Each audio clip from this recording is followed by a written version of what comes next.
రద్దయిన 1,500 రూపాయల నోట్లను ప్రజలు ఈ నెలాఖరు వరకు బ్యాంకుల్లో ఎందుకు జమ చేయరాదని కేంద్రాన్ని ఆర్బీఐని సుప్రీంకోర్టు ప్రశ్నించింది.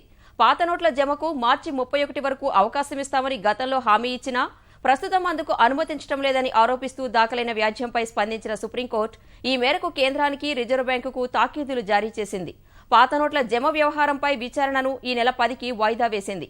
అవినీతి, నల్లధనం నిర్మూలనే లక్ష్యంగా కేంద్రం గతేడాది నవంబర్ 8న పెద్ద నోట్లు రద్దు చేసింది. వాటిని మార్చుకునేందుకు డిసెంబర్ 30 వరకు గడువు ఇచ్చింది.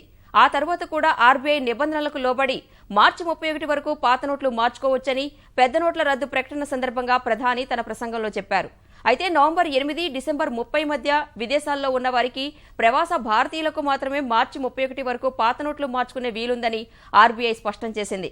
ఫలితంగా డిసెంబర్ 30 తర్వాత పాత నోట్ల జమ కోసం ఆర్బీఐ కార్యాలయాలకు వెళ్లిన కొందరు ప్రజలు తీవ్ర నిరాశతో వెనుదిరగాల్సి వచ్చింది. ఈ వ్యవహారం చివరకు సుప్రీంకోర్టుకు చేరగా కేంద్రానికి, ఆర్బీఐకి న్యాయస్థానం తాకీదులిచ్చింది.